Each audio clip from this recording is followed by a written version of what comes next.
Good evening, everyone. I'm James Neiman, and joining us today is fellow Canadian Adam Lamina, and he's here to talk about the Canadian Keystone pipeline, which Canada is currently pushing the United States to pass.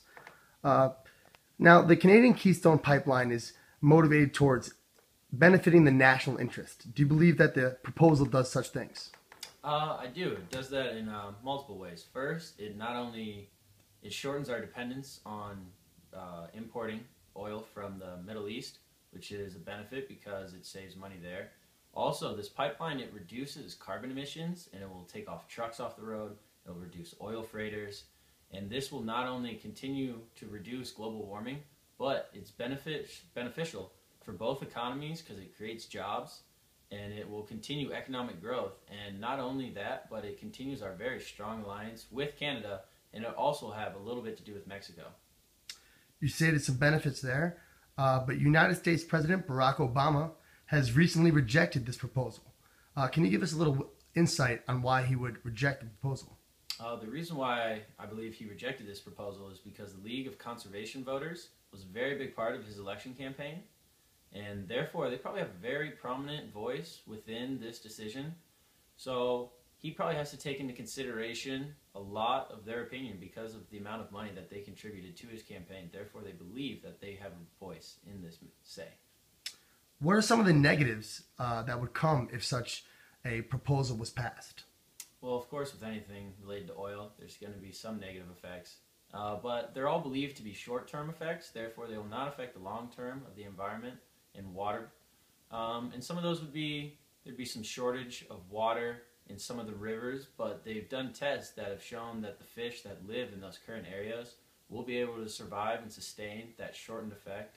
So I believe that though there will be short-term effects, there will be no long-term harming effects to the environment in which the pipeline goes through.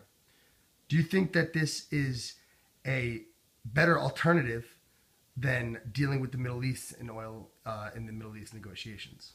Well, absolutely, because Canada, they're a very strong alliance of ours, and to continue that relationship, Canada has to be receiving something out of this, and therefore, by accepting the proposal with them, we'll continue our alliance, and as I stated previously, we'll create jobs, we'll reduce the effect on the environment, and we'll promote strong economic growth within both of our economies.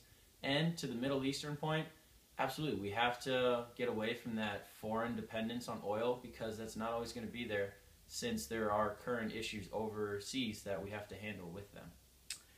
Do you believe that this proposal will be passed in the near future?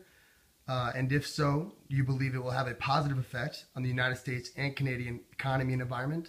Absolutely. I believe this will be passed later on in the future because right now, U.S. is currently exporting oil to other countries, which it previously has not done. Therefore, right now, the U.S. is very strong in the oil department, but this pipeline is going to be a very good alternative in the future when we need oil, when our supply is not growing as fast in the U.S. as it currently is. Therefore, this pipeline needs to continue to be put into effect, and everything is in motion as of right now to put this pipeline in effect. Therefore, I believe it will happen in the future.